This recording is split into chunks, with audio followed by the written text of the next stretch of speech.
Hello student, कैसे हैं आप सब।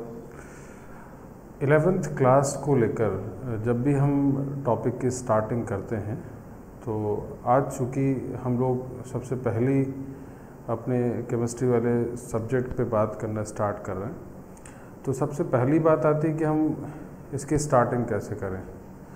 तो अभी तक आप सब ने अपनी प्रीवियस क्लासों में 8th में, 9th में, 10th में, मैंने इन तीनों क्लासेस का ही नाम इसलिए लिया है क्योंकि लगभग अगर मोटे तौर पे देखा जाए तो केमिकल के बारे में आप क्लास 8th से काफ़ी कुछ स्टार्ट कर देते हैं जानना। ठीक है, तो मोटे तौर पे आप बोल सकते हैं कि 8th, 9th, 10th में आपने केमिस्ट्री का कुछ टर्म ज़रूर सीखा है, कुछ बातें जानी हैं।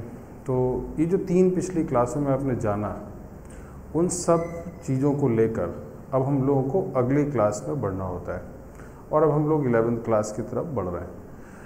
11th में चैप्टर को स्टार्ट करने से पहले, NCERT के एक पैटर्न में जाने से पहले, सिलेबस में जाने से पहले हम लोगों को सबसे पहले बात करनी होगी कुछ ब्रिज कोर्स की। मैं ब्रिज कोर्स की जहाँ तक बात कर रहा हूँ उसका मीनिंग क्या है, वो यही मीनिंग है कि जो अपने पिछली क्लासों में 8th, 9th, 10th में जो कुछ पढ़ा या जो कुछ ड्रॉप किया, दोनों चीज़ें हैं। अब ये बात आपको शायद कम समझ में आ रही होगी कि ड्रॉप कैसे हो गया होगा। ये ड्रॉप एक ऐसा नहीं कि किसी ने पढ़ाया नहीं या आपने पढ़ा नहीं, ये एक नेचुरल फिनोमेना है। आप सबको भी पता है कि कुछ न कुछ हर एक काम में कुछ न कुछ आपको लॉस मिलेगा, है ना। तो ये साइंस का ही रूल है, तो उसके हिसाब से आपने कुछ चीज़ें मिस की हैं। अब हमें दोबारा क्या करना है, उन तीनों जो क्लासेस हैं 8th, 9th, 10th की जो चीज़ें आपने पढ़ी हैं पहले, उन सबको एक जगह कंबाइन करना है और कुछ नई चीज़ें भी उसमें ऐड करते जाएंगे जिन पे आपको ज़्यादा फोकस करना है, और देन वो अपने आप में एक ब्रिज कोर्स के रूप में सामने आ जाती है। ठीक है, तो अब हम लोग ब्रिज कोर्स की स्टार्टिंग कर रहे हैं। वैसे मेनली चैप्टर तो इसमें मोल कॉन्सेप्ट का है और बहुत छोटी छोटी बातें भी हैं जो आपको डेली क्लासेस के थ्रू आपको पता चलेंगी। बट इन सबसे अलग मैं सबसे एक इम्पॉर्टेंट सेगमेंट की शुरुआत सबसे पहले करूंगा और उसके बाद ही उस असाइनमेंट सेगमेंट में पहुंचूंगा जहां न्यूमेरिकल की बात होगी। तो उस पर ज़्यादातर चीज़ें वहीं से स्टार्ट होती हैं, इस स्टडी मटेरियल की बात भी वहीं से स्टार्ट होती है। बट ये सब चीज़ें मैं बेसिक आज बताने जा रहा हूँ, तो ये बेसिक बातें हम लोगों को आज स्टार्ट करनी। ठीक है, तो मैं उसी पे आज बात आपसे करने जा रहा हूँ।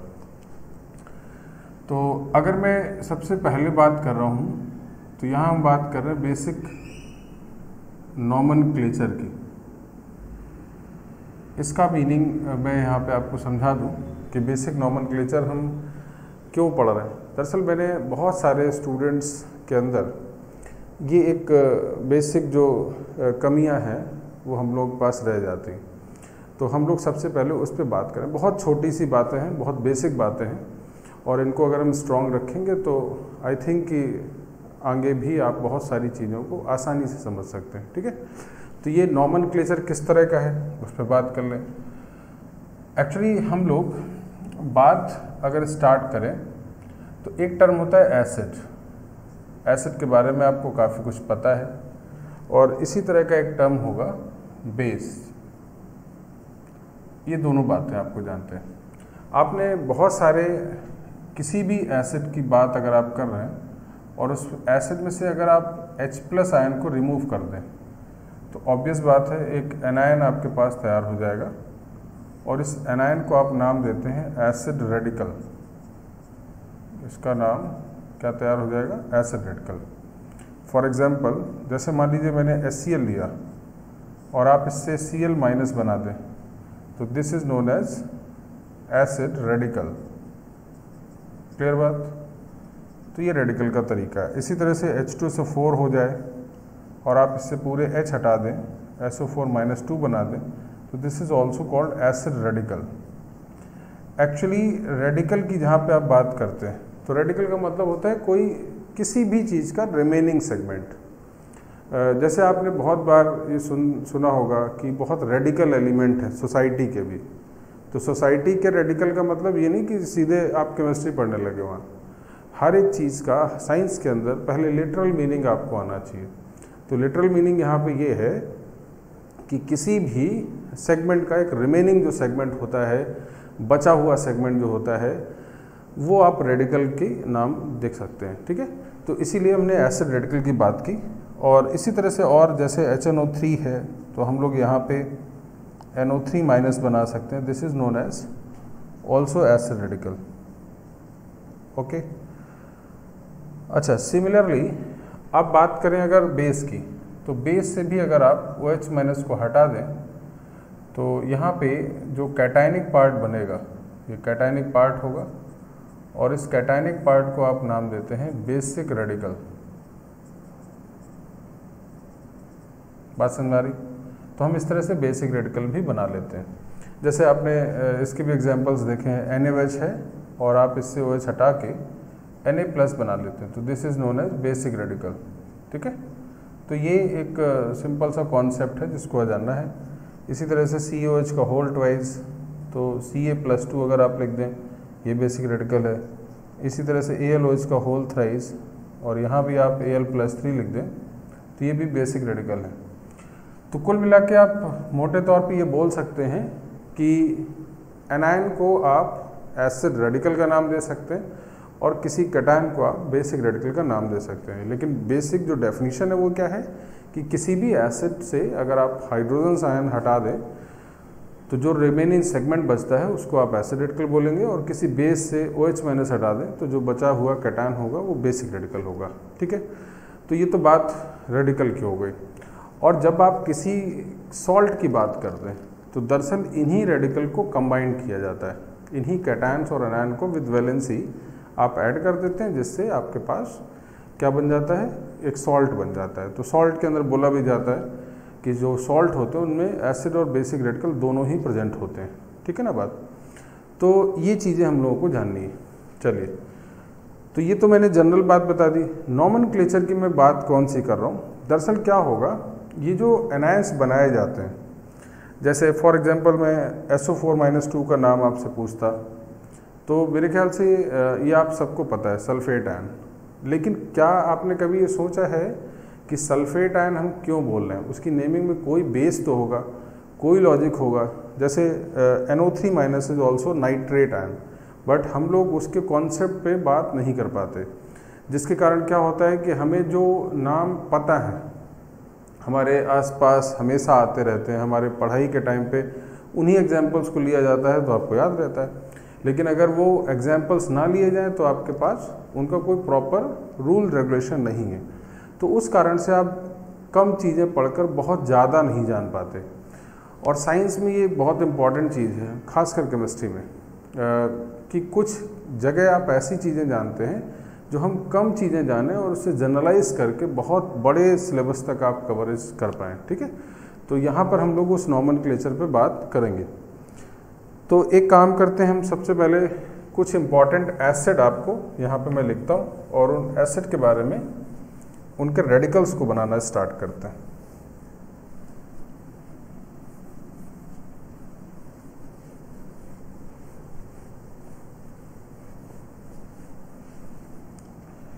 तो हम लोग अब बहुत सारे एसिड हैं और उन एसिड के रेडिकल्स पे बात करना स्टार्ट करते हैं, ठीक है। तो मैं यहाँ पे कुछ बहुत कॉमन एसिड लिखूँगा, जैसे HNO3, HNO2, H2SO4, H2SO3, H3PO4, H2CO3, H2CrO4, HbO2 and आपके पास और भी बहुत सारे नाम हैं, मुझे याद आते जा रहा है, मैं लिखते जा रहा हूँ। जैसे हम लोग यहाँ पे एक बात कर सकते हैं HClO4 हेलोजेंस पे, HClO3, HClO2 एंड HClO, ठीक है ना। तो ये मैंने कुछ इंपॉर्टेंट एसिड लिखे हैं जिनके बारे में हमें बहुत फ्रिक्वेंटली यूज़ करना होगा, इनके बारे में आप हमेशा यूज़ करते रहेंगे इनका। तो मैंने उन सब के नाम लिख दिए। ऐसे और भी हम लोग एसिड लिख दें, जैसे एक टर्म होता है HOCN, ठीक है ना, या CH3COOH या HCOOH। तो ये सब एसिड हैं, इनके नाम भी हम लोगों को पता है। मैं एक नाम यहाँ पे लिख देता हूँ नाइट्रिक एसिड, ठीक है, यहाँ पे होगा नाइट्रस एसिड। इसी तरह से this is known as sulphuric acid and this is sulphurous acid and this is phosphoric acid and this is carbonic acid. This is known as chromic acid. This is metaboric acid and this is perchloric acid and this is chloric acid and this is chlorous acid and this is hypochlorous acid, ठीक है। तो ये मैंने important name है जो लिखे हैं। इसी तरह से इसका नाम होता है साइनिक एसिड, ठीक है, this is known as acetic acid and this is known as formic acid, ठीक है। तो आप ये बेसिकली इन सब के नाम आसानी से लिख लेते हैं। अच्छा, इनके नाम आपको ये देखिए, जो आज आप टॉपिक पढ़ रहे हैं वो ऐसा नहीं कि आज आपने देखा और फिर कभी नहीं देखा तो आपको वो चीज़ें तैयार रहें, ऐसा कतई नहीं होगा। और ये सभी सब्जेक्ट के अंदर होता है। थोड़ा सा केमिस्ट्री बदनाम होता है इसके लिए कि आप बहुत लर्न करना होता है, बट ऐसा मैं हमेशा नहीं मानता। हाँ, कुछ जगह ज़रूर मानता हूँ कि चीज़ें आपको लर्न करनी पड़ जाती हैं comparison to other subject, but ऐसा नहीं है कि आप किसी सब्जेक्ट में कुछ याद नहीं करते। फॉर एग्जांपल आप मैथमेटिक्स पढ़ते हैं तो आपको पहले ही दिन फार्मूले बता दिए जाते हैं। फार्मूले का कोई ऐसा तो नहीं कि आप फार्मूले रिसर्च करके निकालते हैं, उसमें सब में आपको कुछ ना कुछ तो आपको कंसीडर करना होगा। जब तक आप किसी चीज़ को मानेंगे नहीं और जब तक माना जाएगा नहीं तब तक आगे चीज़ें बढ़ नहीं सकती। हमने हर एक में किया है। हम जब बात करते हैं कि 1000 gram is equal to 1 kg, तो हमने ये बात मानी है, हमें एक रेफरेंस पे माना है कि नहीं 1000 ग्राम जो होगा उसी में 1 kg होगा। लेकिन अगर हम फर्स्ट डे ही इस बात को आर्ग्यू करें कि नहीं सर मैं तो 999 को मानूंगा, तो फिर वहाँ पे चीज़ें आगे नहीं बढ़ेंगी, वहाँ बातें रुक जाती। तो हमें पढ़ाई जो करनी होती है वो बढ़ने के लिए करनी है, ना कि रुकने के लिए, ठीक है ना। तो ये बड़ा इम्पॉर्टेंट पॉइंट है कि हम लोगों को हर एक चीज़ में, हर एक सब्जेक्ट को पढ़ने से पहले कुछ जगह आपको चीज़ें कंसीडर करनी आनी चाहिए कि हाँ इतना बेसिक प्लेटफॉर्म है और हमें उस बेसिक प्लेटफॉर्म पे ही मूव करते हुए चीज़ें सीखनी, ठीक है ना। चलिए, तो हम लोग फ़िलहाल इन कुछ एसिड्स के नाम जान गए और बहुत कॉमन है, मेरे ख्याल से बहुत यूज़ होता रहता है। अब मैं इनके रेडिकल बना रहा हूँ और इनके रेडिकल बनाने का तरीका क्या है, उनके हाइड्रोजन जो हैं वो आप हटा दीजिए, जितने हाइड्रोजन हटेंगे उतने उस पर चार्ज आ जाएंगे। तो मैं इनके रेडिकल्स भी बनाता जा रहा हूँ सो दैट आपको आसानी हो समझने में। तो मैं यहीं पे रेडिकल लिख रहा हूँ, इसको मैं रफ कर देता हूँ यहाँ से। तो यहाँ मैं रेडिकल मेंशन कर देता हूँ, ठीक है।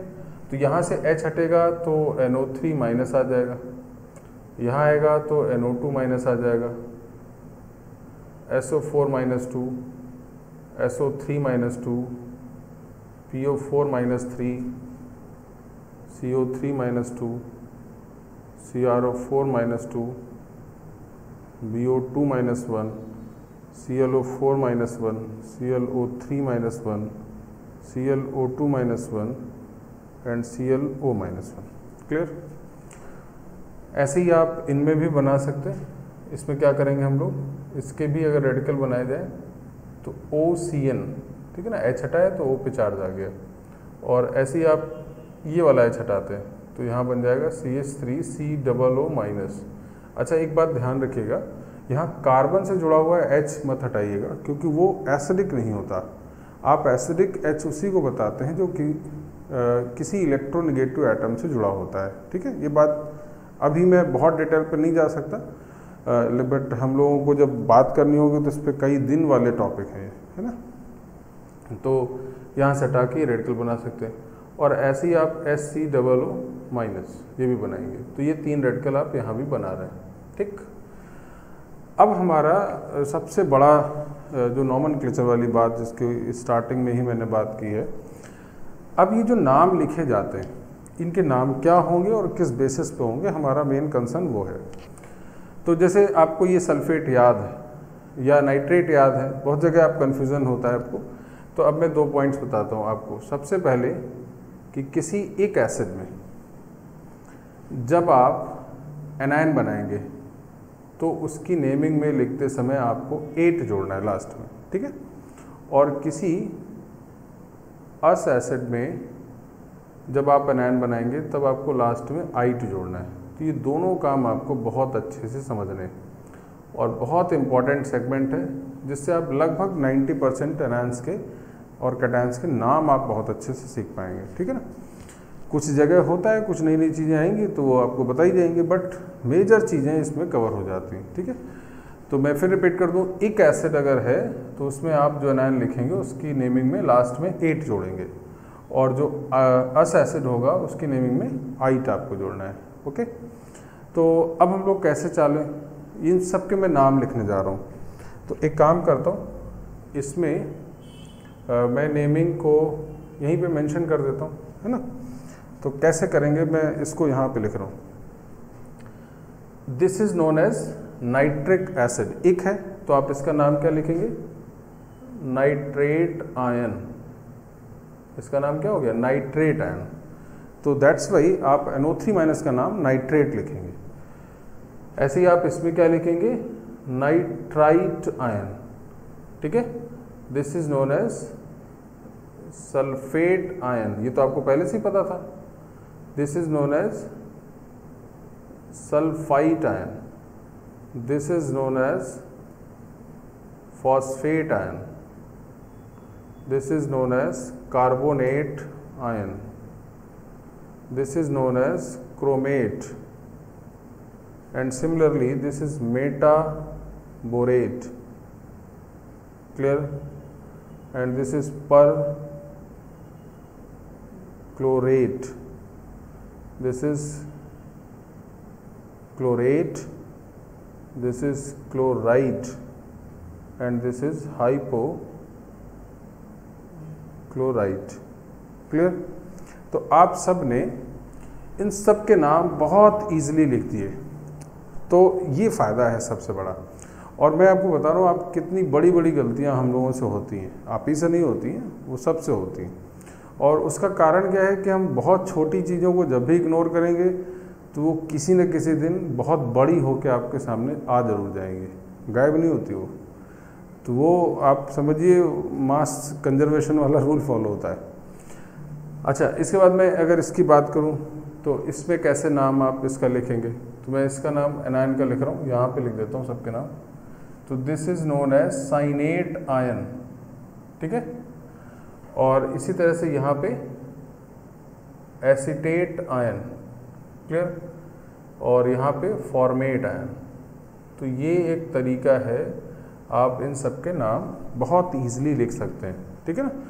तो ये हम लोगों ने पूरी बात यहाँ पे समझी कि कैसे आप आयंस को लिखेंगे, कैसे एनायंस की नेमिंग को लिखा जाता है। कुछ कुछ छोटे छोटे पॉइंट्स हैं, उसको मैं और ऐड कर देता हूँ, ठीक है।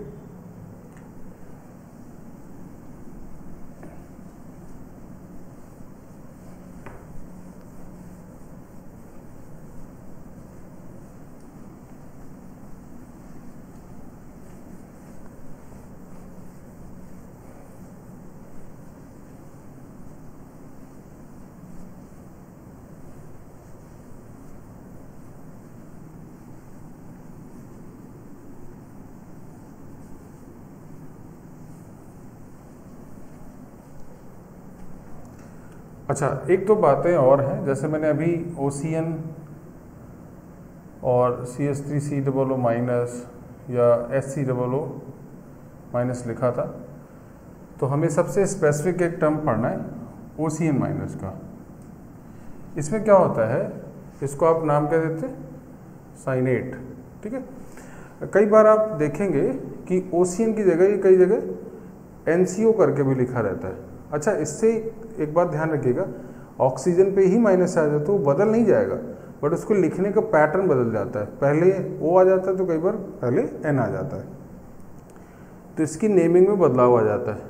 इसके लिए हम लोग लिख देते हैं इसको आइसोसाइनेट, मतलब आइसो टर्म को ऐड कर देते हैं। क्लियर? अच्छा, इसका मैं एक एग्जांपल देता हूँ कैसे।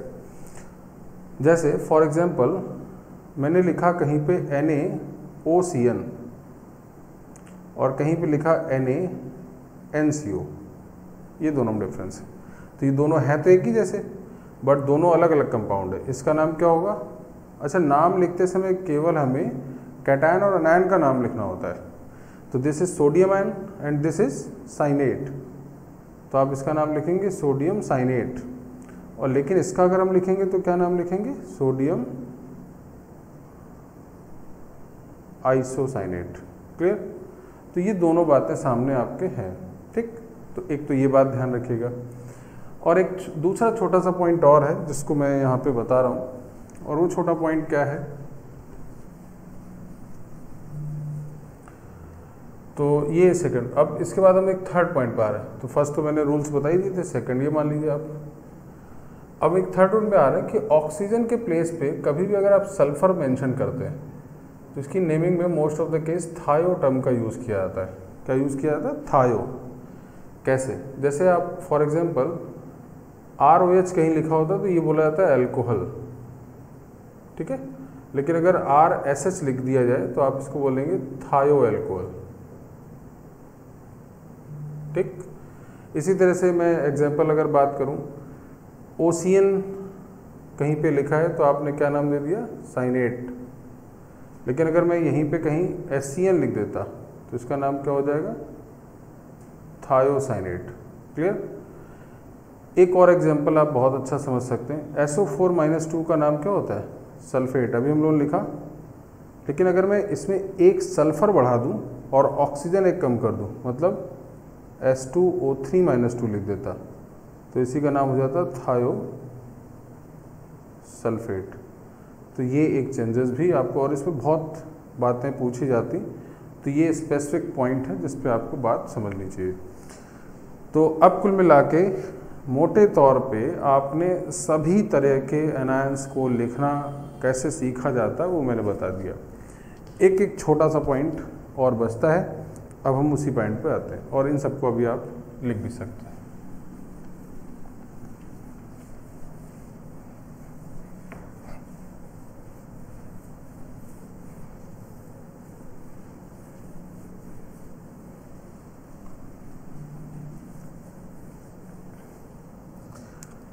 अच्छा, अब हम लोग एक बात मैं आपसे बताऊं, तो आपने देखा होगा कई जगह नेम लिखते समय आप लास्ट में आइट की जगह आइड भी यूज़ करते हैं, IDE, ठीक है। तो ये एक दूसरा कन्फ्यूज़न है कि कब हम आइड यूज़ करेंगे, कब हम आइट यूज़ करेंगे। हालांकि ये बहुत बड़ा कन्फ्यूज़न आप दबा के ही रख लेते हो। मोस्ट ऑफ द स्टूडेंट क्या करते हैं कि जैसे किसी कंपाउंड का नाम लिया गया तो आप कैटायन तो बड़ा तेज़ी से बोल देते हो, क्योंकि कैटायन में तो कुछ गड़बड़ होना नहीं है। अगर सोडियम है तो सोडियम आपको पता है, बट लास्ट का जो एनायन है उसको इतना कंफ्यूज्ड आप बोलते हैं कि एक बार बोल दिया अब आप समझे, जिसको जो समझना है। अब पता नहीं वो क्या है, कैसा है, आइड है, आइट है, हम लोग उन सब चीज़ों पे कोई ध्यान नहीं दे पाते। अब वो स्टूडेंट समझे या हम लोग खुद समझे या जो पूछ रहा है वो समझे, है ना। तो ऐसा नहीं है। IIT में और इंजीनियरिंग में अब आप कोई भी ऐसी चीज़ें नहीं पढ़ेंगे जहाँ खुद क्लैरिटी ना हो आपको, ठीक है ना। ये या तो ना पढ़े, वो भी बहुत अच्छा तरीका है, कम से कम 0 रहेगा, अदरवाइज़ तो माइनस आएगा, और 0 तो बड़ा ही है -1 से। तो ये चीज़ें ध्यान रखिएगा कि हम जो कुछ पढ़ रहे हैं बहुत क्लैरिटी के साथ पढ़ें, सो दैट कॉन्सेप्ट बिल्डअप हो और हम बहुत अच्छे पॉजिटिव मार्क्स पे आ जाएं, ठीक है, बहुत अच्छे से। चलिए, तो आपने देखा होगा कई जगह हम आइड का यूज़ करते हैं। तो आइड टर्म का यूज़ जो है वो हम किसी सिंगल एलिमेंटल नेगेटिव चार्ज पे करते हैं। किसी अगर सिंगल एटम पे माइनस का चार्ज होता है तो आप किसका यूज़ करते हैं? आइड का। कैसे? मैं ढेरों एग्जांपल देता हूँ, आप सबको पता है ये बात, आप यूज़ करते आ रहे हैं, बट उसको एक रेगुलेट नहीं किया आपने, तो इसलिए थोड़ा गड़बड़ हो जाता है। जैसे देखा होगा O-2 ऑक्साइड, हमें बहुत पहले से पता है, Cl- क्लोराइड, N-3 नाइट्राइड, ऐसे ही अगर आप P-3 तो phosphide, S-2 sulphide, H- hydride, ठीक है ना। तो ढेरों नाम हैं, आप बहुत सारे F- फ्लोराइड, ठीक है ना। तो ये सब नाम आप आसानी से बना सकते हैं और इन पे हम लोग काम करते हैं। अच्छा, अब मैं आपको कुछ सॉल्ट का नाम कैसे लिखा जाता है उसके एक दो एग्जांपल्स देता हूँ, ठीक है ना। तो ये मैंने 3 बातें आपको बता दी मोटे तौर पे, फिर एक बार बता देता हूँ।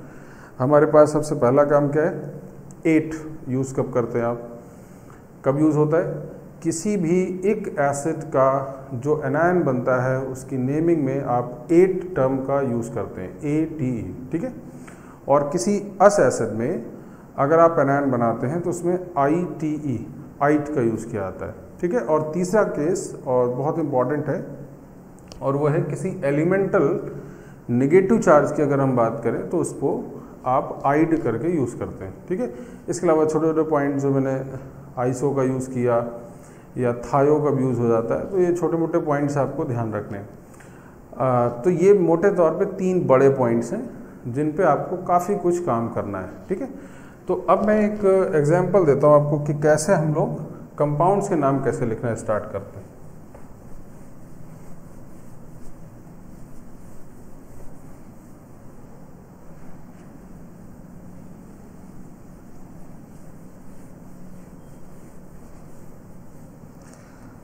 अच्छा, जो आज आपको लिखाया जा रहा है उसको अभी आप बहुत प्रॉपर नोट्स बनाएं, और आपका एक बड़ा परमानेंट काम क्या है कि लगातार ये टॉपिक आपके साथ 15 डेज तक एटलीस्ट चलने चाहिए।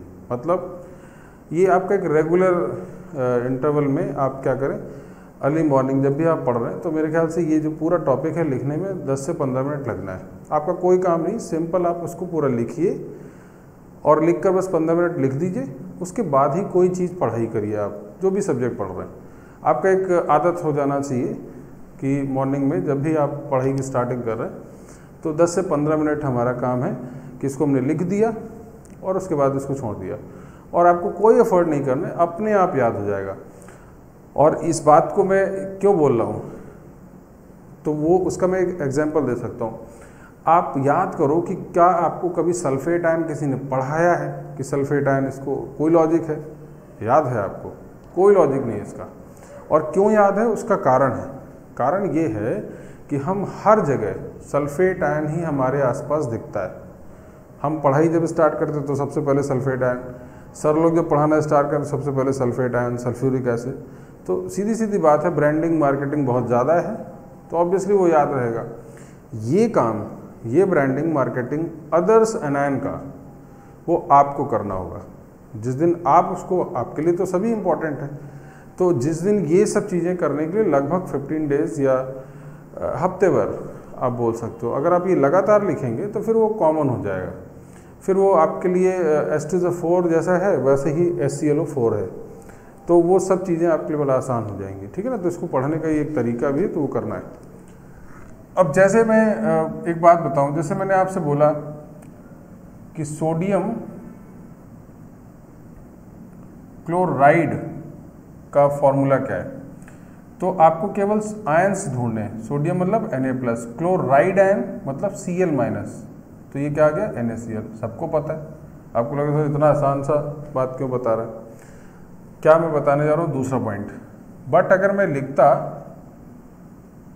सोडियम क्लोराइड, ध्यान रखिएगा, अब मैंने यहाँ आइट कर दिया, तो अब सोडियम तो Na+ है, बट क्लोराइड आयन आपके लिए बड़ा आसान नहीं है।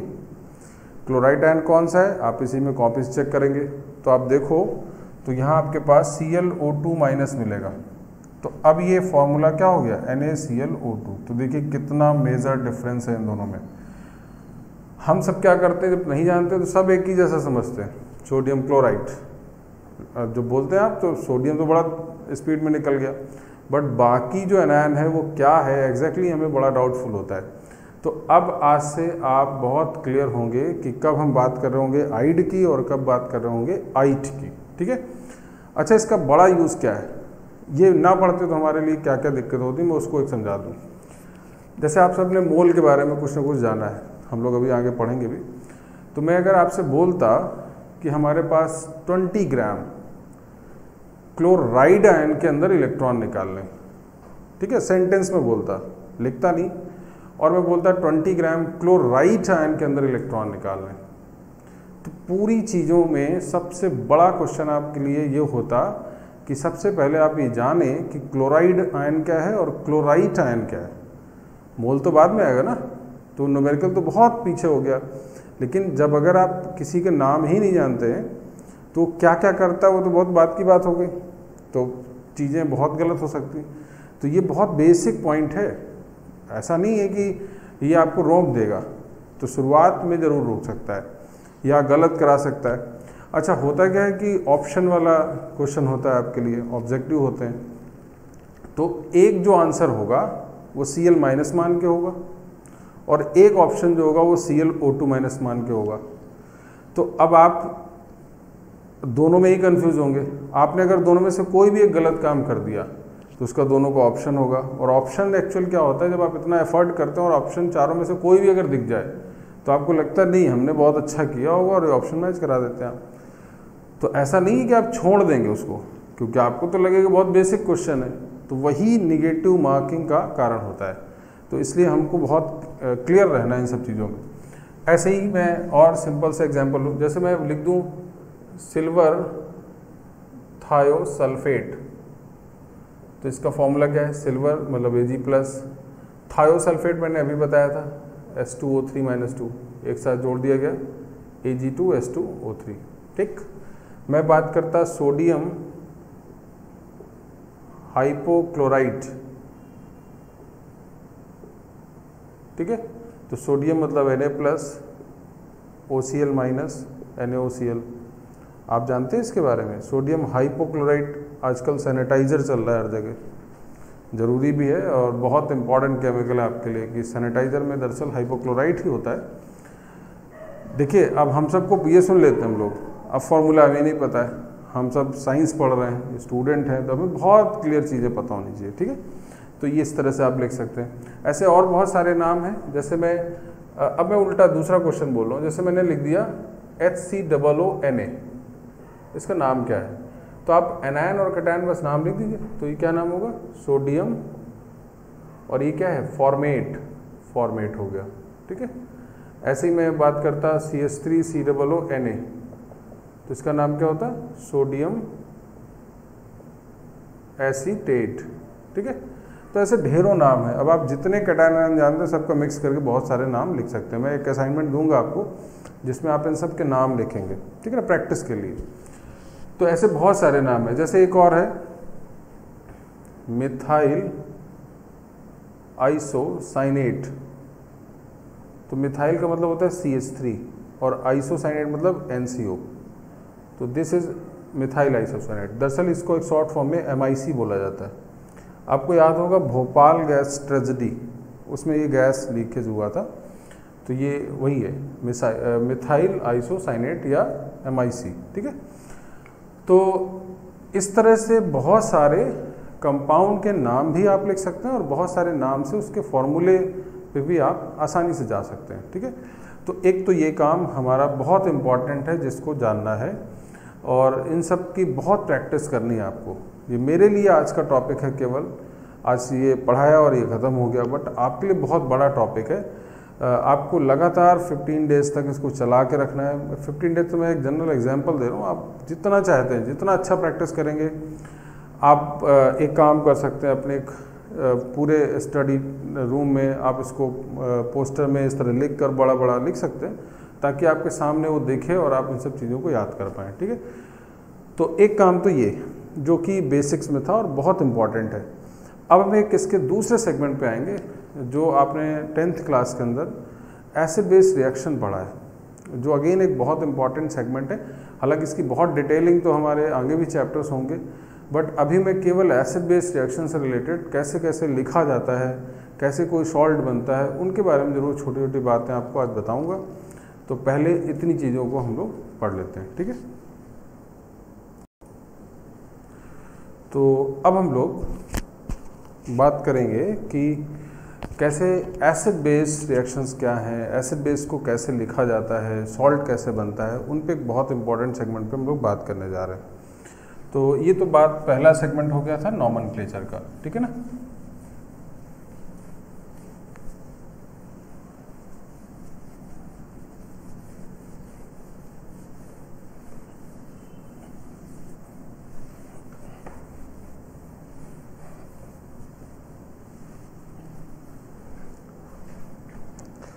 तो अब हम लोग आज बात कर रहे हैं अब एसिड बेस रिएक्शन का। एसिड बेस कॉन्सेप्ट को आप समझ सकते हैं, और एसिड बेस कॉन्सेप्ट में भी सबसे इम्पॉर्टेंट है रिएक्शंस, कि रिएक्शंस को कैसे लिखा जाएगा, ठीक है ना।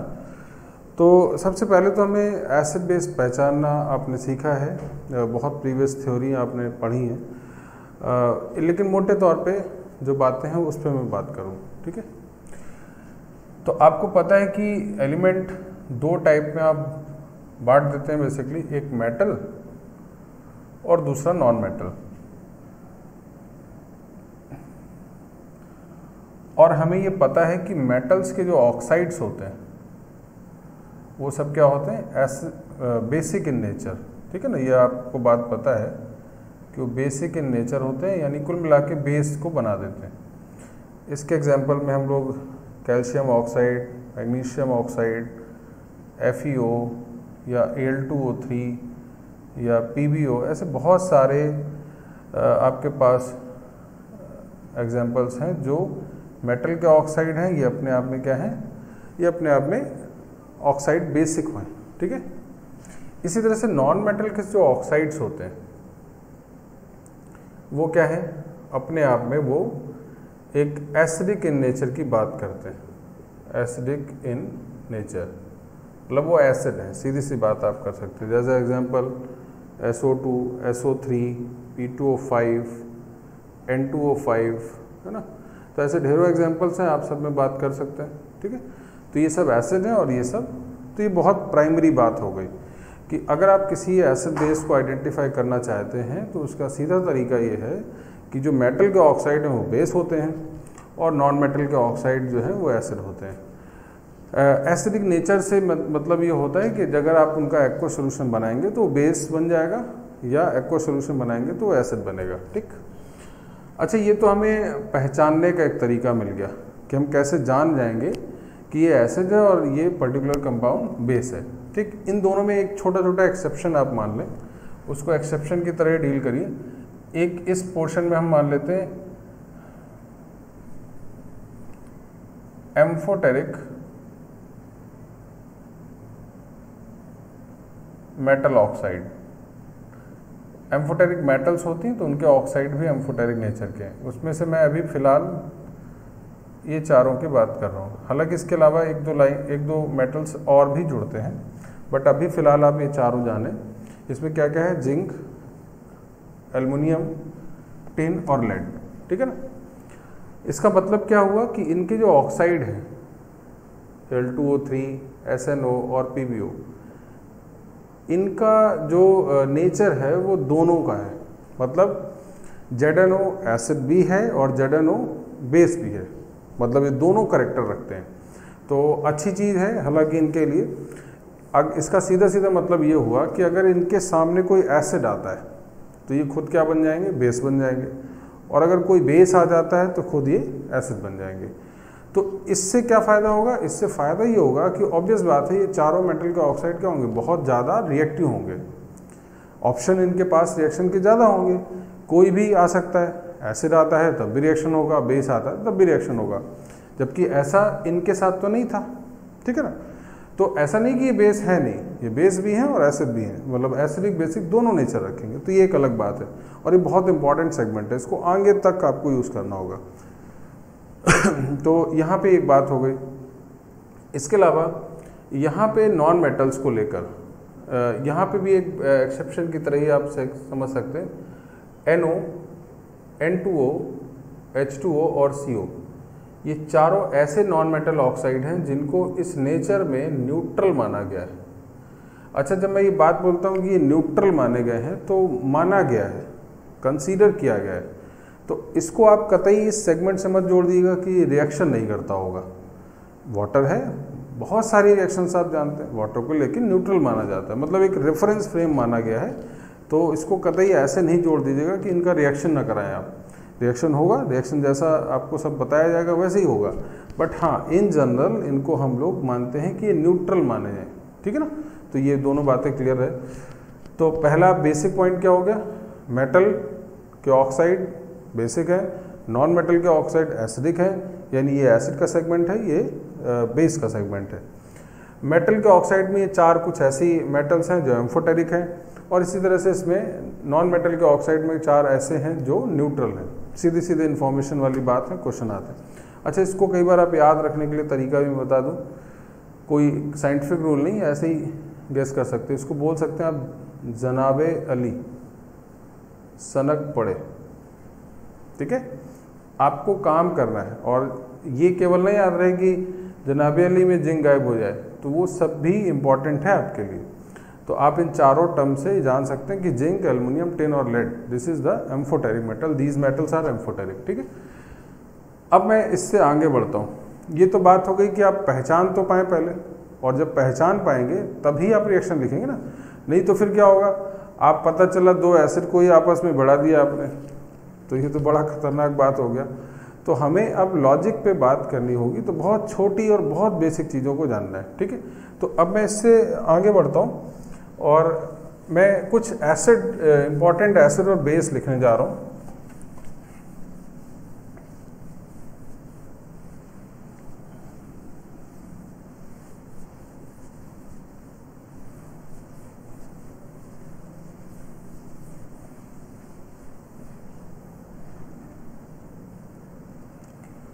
तो यहाँ पे मैं कुछ इंपॉर्टेंट एसिड के नाम दोबारा लिख रहा हूँ, जो अभी मैंने थोड़ी देर पहले लिखा भी है।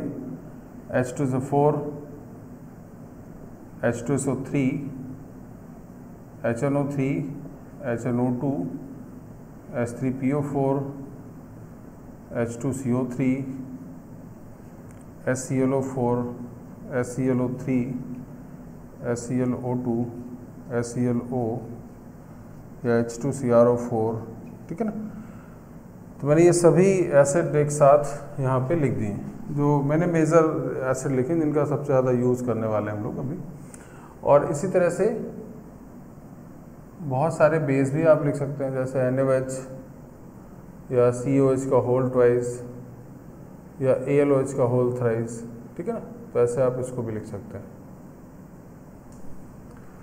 या ऐसे और भी बहुत सारे हैं, मैं कुछ एग्जांपल्स लिख रहा हूँ, हमें ज़्यादातर फ़ायदा इसमें है।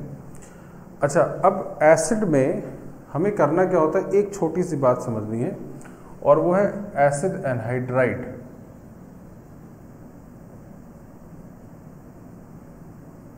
ये क्या है, ये एनहाइड्राइड क्या होता है। एनहाइड्राइड का मतलब आप ऐसे समझ सकते हैं कि किसी भी मटेरियल से, किसी भी सब्सटेंस से अगर आप पूरे के पूरे वाटर को बाहर कर देते हैं, यानी डिहाइड्रेट कर देना, तो आप जो बन जाएगा प्रोडक्ट उसको क्या बोलेंगे, वो उसका एनहाइड्राइड है, ठीक है ना।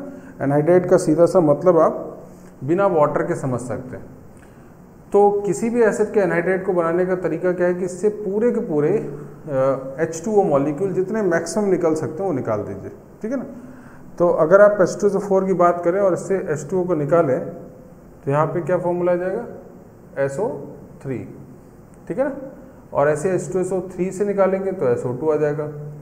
अच्छा, HNO3 से कैसे निकलेगा, यहाँ तो H2 है ही नहीं, एक ही हाइड्रोजन है, तो आप क्या करेंगे, इसको 2 टाइम्स कर दें।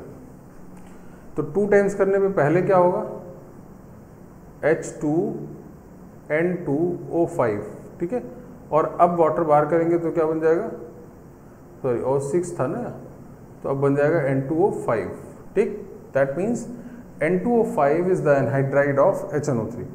ऐसे आप इसको भी करें तो यहाँ जाएगा N2O3। यहाँ पे आते जरा।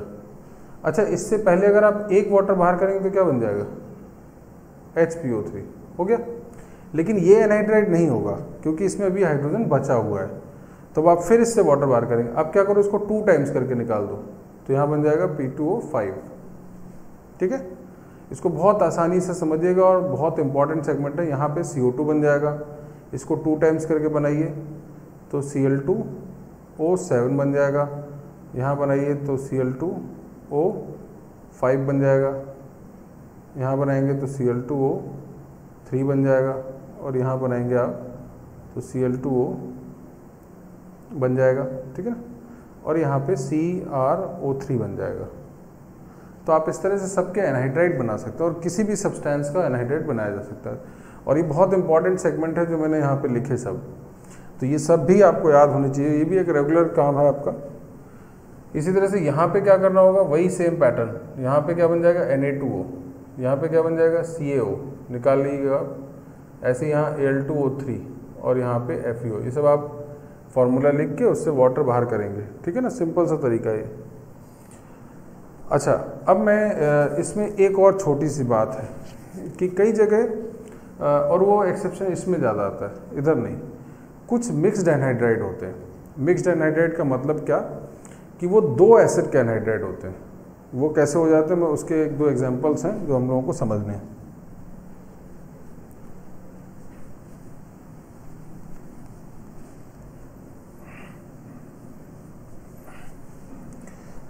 हमें इसमें मिक्स्ड एनहाइड्राइड पढ़ना, उसके केवल 3 एग्जांपल जानने। मिक्स्ड एनहाइड्राइड ये क्या है उसको ज़रा समझिएगा। जैसे मैंने HNO3 लिखा, HNO2 लिखा, ठीक है, तो ये एनहाइड्राइड इसका क्या था, N2O5 बन गया और इसका एनहाइड्राइड N2O3 बन गया। अब इन दोनों का अगर मॉलिक्यूलर एवरेज ले लिया जाए, मॉलिक्यूल फॉर्मूले का एवरेज ले लिया जाए, तो N4O8 और बाई 2 कर दीजिए तो N2O4 बना, या आप इसी को NO2 लिख सकते हैं। ठीक है, तो इसका मतलब अगर आपसे पूछा जाए N2O4 किसका एनहाइड्राइड है तो HNO3 का, और N2O3 किसका है HNO2 का। और अगर मैं बात करूं N2O4 की या NO2 की, तो वो किसका एनहाइड्राइड है, दोनों का। ये मेन पॉइंट है, यही मिक्स्ड एनहाइड्राइड है। तो आपके लिए होगा कि सर हम पहचानेंगे कैसे, तो पहचानने के लिए नहीं, एक्चुअल 2 ही 3 आपको मिक्स्ड एनहाइड्राइड अभी जानने और लास्ट तक जानने, यही 2-3 है। तो इसमें बहुत बड़ा इश्यू नहीं है, उसको आपको याद भी कर सकते हैं आप। ठीक है, तो बट इसकी इम्पोर्टेंस बहुत है, ये ध्यान रखिएगा। तो एक तो ये, इसी तरह से HClO4, HClO3 एंड HClO2, इसका एनहाइड्राइड Cl2O7 है, यहाँ एनहाइड्राइड Cl2O5 है और इधर एनहाइड्राइड Cl2O3 है। ठीक है, तो अगर आप इन दोनों का एवरेज निकालें तो ClO3 आ जाएगा फाइनली, Cl2O6 आएगा पहले और आप फाइनली ये ला सकते हैं। और अगर आप इन दोनों का एवरेज निकालें तो ClO2 आ जाएगा। ठीक, तो इसका मतलब this is the mixed anhydride of these 2 acid, this and this, and this is the mixed anhydride of these 2 acid, this and this. और दिस से काम नहीं चलने वाला, आपको नाम भी लिखना होगा बार बार, है ना। This is perchloric acid, this is chloric acid, this is chlorous acid. ठीक है, तो ये 3 पॉइंट्स आपको याद रखने, एक NO2 के बारे में, दूसरा ClO3 के बारे में, तीसरा ClO2 के बारे में। तो ये तीनों मिक्स्ड एनहाइड्राइड हैं और जो जनरल एनहाइड्राइड है वो भी आपको पता होना चाहिए। ठीक है, अच्छा, आप सोच रहे हो कि सर इन एनहाइड्राइड का हमें करना क्या होगा, तो इसका बहुत बड़ा यूज़ अब हम लोग सीखने जा रहे हैं। तो अब मैं उसी रिएक्शन वाले सेगमेंट पे आता हूँ।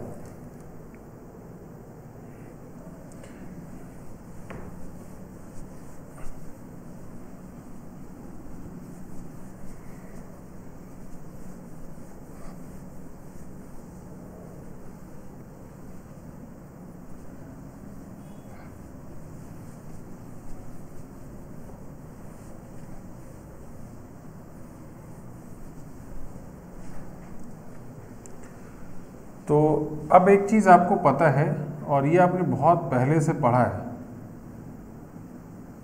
कि एसिड और बेस अगर रिएक्ट करते हैं तो सॉल्ट और वाटर बनता है। ये बहुत जनरल रिएक्शन है, बट आपको मैं एक खास बात बताता हूँ।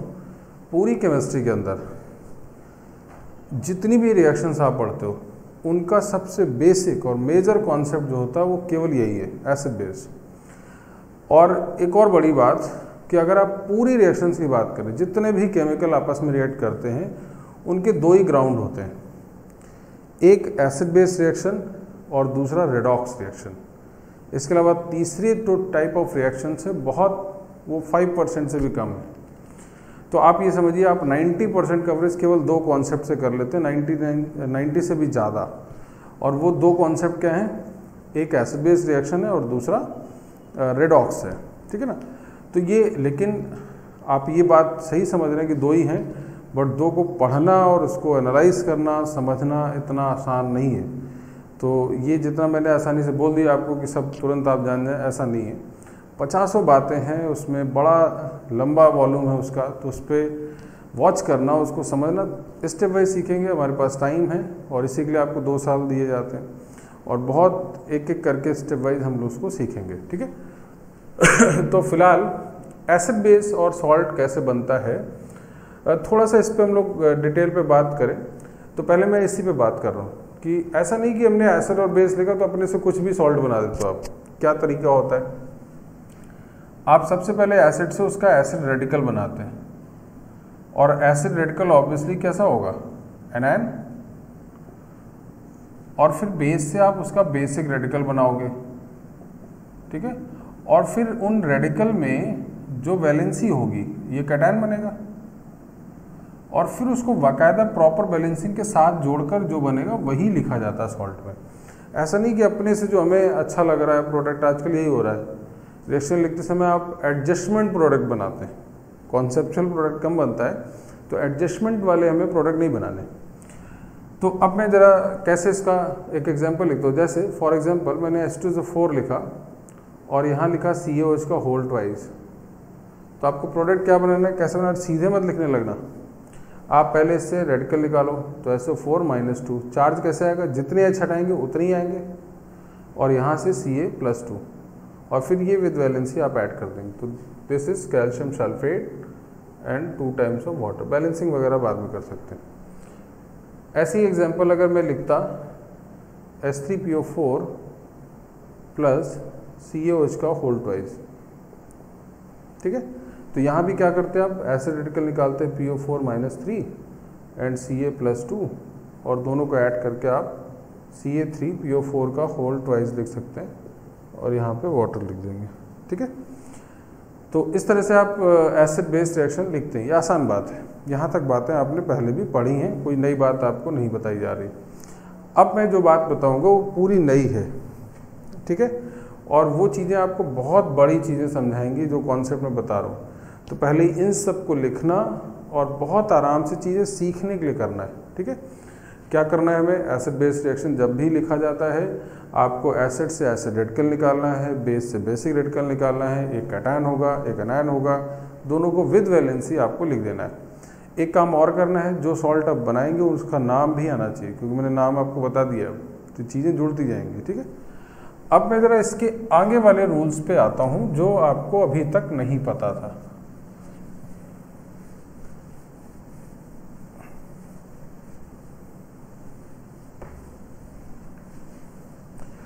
ये तो एसिड बेस रिएक्शन का पहला रूल है, ये केस फर्स्ट है जिसको आप सब मेरे ख्याल से सभी को पता है। लेकिन इसके अलावा जो केस सेकंड है वो क्या है, आपसे बताया गया कि अगर एसिड की जगह एसिड एनहाइड्राइड लिखा जाए और बेस उसी तरह से रहे, तब भी सॉल्ट पे कोई चेंज नहीं आता, सॉल्ट में कोई डिफरेंस नहीं आएगा, वैसे ही आपको सॉल्ट बनाना है। तीसरा केस, अगर एसिड इसी तरह से रहे और बेस की जगह बेस एनहाइड्राइड लिखा जाए, इस केस में भी सॉल्ट पे कोई चेंज नहीं आएगा, वैसे ही रिएक्शन लिखा जाएगा। और चौथा एंड लास्ट फॉर्मूला कि अगर आप एसिड एनहाइड्राइड और बेस एनहाइड्राइड दोनों लिख रहे हैं, तब भी सॉल्ट पे आपको कोई चेंज नहीं करना है। हाँ, इस केस में वाटर नहीं बनाएंगे बिकॉज आप वाटर पहले से ही निकाल चुके हैं। तो कुल मिला के आप इन 4 फॉर्मूले को अब समझेंगे। तो चारों सेगमेंट मिलाकर एक रूल है, बट हम लोग 8th 9th 10th के अंदर केवल फर्स्ट रूल पे बात कर रहे होते हैं और उसी से आगे चीज़ें पढ़ना स्टार्ट कर देते हैं। तो अब आपके दिमाग में होगा कि सर ये 3 रूल क्यों नहीं बताए गए, तो आप बोल सकते हो कि आगे क्या करेंगे फिर हम लोग। तो चीज़ें हर टाइम को, हर चीज़ों को समझने के लिए एक प्रॉपर टाइम होता है, और मेरे ख्याल से उसी समय पे अगर वो चीज़ें आपके सामने आती हैं तो आप बेहतर रिएक्ट करते हो और बेहतर उसको समझ सकते हैं। अगर हम हर समय पे कोई भी चीज़ अगर आप पे परोस देंगे तो मेरे ख्याल से वो बेहतर नहीं होगा। तो अब ये बहुत इंपॉर्टेंट सेगमेंट है, मैं इसका एप्लीकेशन बताता हूँ आपको कि क्या फ़ायदा आपको मिलेगा। दरअसल अब आप बहुत सारी रिएक्शंस को एक साथ कर सकते हैं। तो ये चारों पहले दिमाग में रूल आ जाएं। एसिड बेस रिएक्शन करता है, सॉल्ट जो बनेगा, अगर उनके एनहाइड्राइड्स रिएक्शन करेंगे तब भी सॉल्ट पे कोई चेंज नहीं आता, सॉल्ट वही बनता है। तो अब मैं इसका एक एप्लीकेशन बताता हूँ। जैसे मान लीजिए मैं यहाँ पे एक रिएक्शन लिख रहा हूँ, जैसे मैंने लिखा HNO3 और प्लस NaOH। तो आपको क्या करना है, पहला रूल, ये एसिड है, इसका रेडिकल निकाला NO3 माइनस, यहाँ से निकाला Na प्लस, प्रोडक्ट क्या बन जाएगा NaNO3 प्लस वाटर। नाम क्या होगा इसका, सोडियम नाइट्रेट, नाम जरूर लिखिएगा। ये तो एक क्वेश्चन हो गया। अब मैं इसका एनहाइड्राइड लिख रहा हूँ N2O5 और NaOH। अब देखो फ़ायदा क्या होता, अगर मैं आपको ये सब नहीं बताता और मैं आपसे पूछता इसका प्रोडक्ट क्या है, तो आप क्या करते हो मैं बता दूं। आपको जितने पॉसिबल प्रोडक्ट पता है मतलब जिनमें नाइट्रोजन, सोडियम, ऑक्सीजन ये सब आता होगा, तो आप ढेरों प्रोडक्ट बना देते। और प्रोडक्ट बनाते तो उसका कोई लॉजिक नहीं होता, पॉसिबिलिटी देखते आप कि अच्छा कौन सा लग रहा है। तो आपको अच्छा तो NaNO3 लगता तो सही भी हो सकता था, बट हमेशा नहीं अच्छा लगेगा, हो सकता ना मैंने। तो वो चीज़ आपको हिट एंड ट्रायल वाला नहीं करना है कि आप एडजस्टमेंट करें, प्रोडक्ट सेट हो जाए, हाँ बहुत बढ़िया है, तो ये नहीं करना है। तो हम लोग अब चूंकि प्रॉपर कॉन्सेप्ट है तो हमें बस एक स्टेप इससे पहले जाना है, यानी ये किस एसिड का एनहाइड्राइड है, किसका है ये, मतलब वही रिएक्शन है, तो आप प्रोडक्ट तो यहीं बना देंगे। बैलेंसिंग एक अलग बात होती है, वो आप कर ही लेंगे। अब मैं अगर HNO3 ऐसे लिखा रहता और मैं यहाँ लिखता Na2O, अगेन आप क्या लिखते, फिर वही बात, कोई आपको आंसर नहीं चेंज करना है, ठीक। और अगर मैं लास्ट में ये लिख देता इसी जगह N2O5 प्लस Na2O, तब भी आपके पास NaNO3 बनता। तो मेरी बात आई थिंक आप सभी लोग समझ गए होंगे और बहुत इफ़ेक्टिव बात है ये। और इस पे ध्यान रखिएगा, 40% से भी ज़्यादा रिएक्शंस पूरे IIT का जो भी लेवल आप जानते हो, IIT में, इंजीनियरिंग में, जहाँ भी 40% रिएक्शंस का जो कॉन्सेप्ट है वो इन सब से आपको कवर करना होगा। बट हाँ, इस पे भी हमें लगातार इसको काम करना होगा, इतना आसान नहीं है। अभी आज आप जान गए, तो ये आप कब लिख पाओगे, जब आपको एनहाइड्राइड बहुत क्लियर होगी कौन किस एसिड का एनहाइड्राइड है, ठीक है। अच्छा, मैं एक दो एग्जांपल और लेता हूँ इसमें।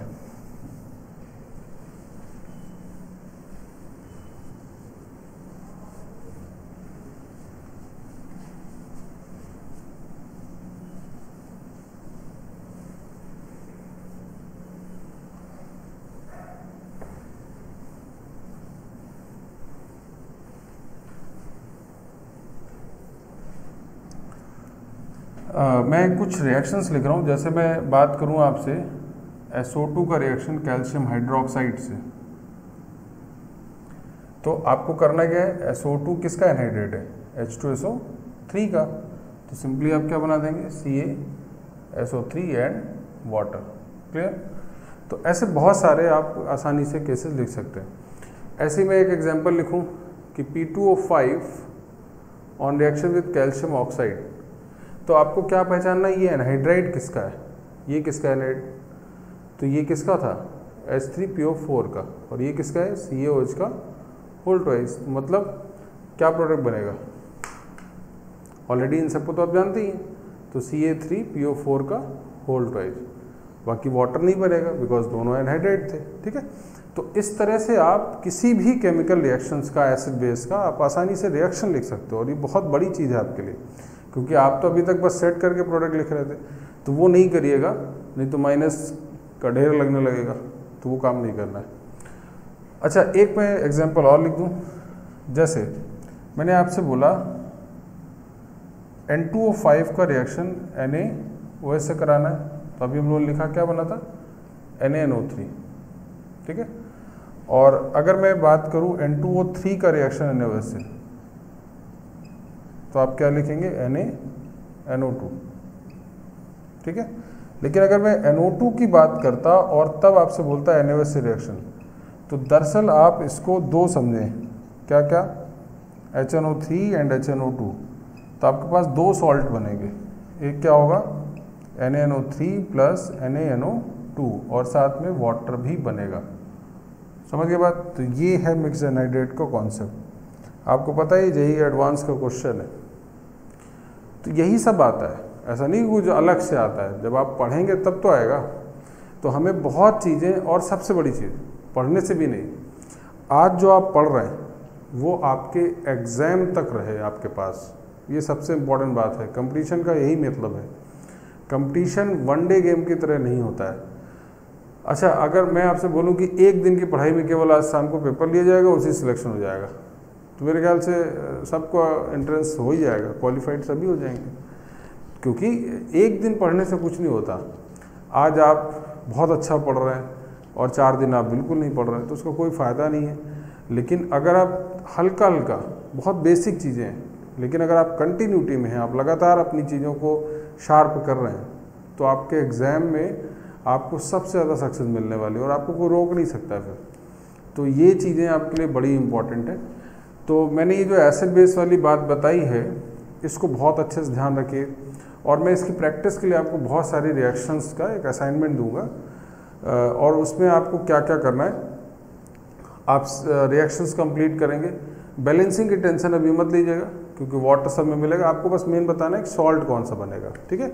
और जो सॉल्ट बने उसकी नेमिंग लिखिए, ये सबसे इम्पॉर्टेंट बात है, क्योंकि नेमिंग भी आपको प्रैक्टिस करना। और ये सब प्रैक्टिस वाली चीज़ें, तो ये दोनों बातें जो आज आपने पढ़ी हैं बहुत इम्पॉर्टेंट थी, और इनको जानना आपके लिए बहुत ज़रूरी है। इनको प्रैक्टिस करिए, और जब ये प्रैक्टिस हो जाएगा काफ़ी टाइम के बाद, ये सब जनरलाइज हो जाएंगे आपके लिए। और अगर ये सब बातें जनरलाइज हो गई तो किसी भी तरह की छोटी चीज़ें आपकी गलत नहीं होने वाली, ठीक है। तो ये सब चीज़ें आप प्रैक्टिस करेंगे। यहाँ मेरे साइड से ज़रूर ये टॉपिक एंड होता है, बट आपके साइड से ये अब शुरू होगा, ठीक है। तो आज के लिए इतना हम लोग रखते हैं, और आपको जो असाइनमेंट मिलेगा वो सब लोगों को अच्छे से प्रैक्टिस करना है। बाद में मैं उस पर डाउट पे आऊँगा, ठीक है। तो ओके, देन बाय बाय।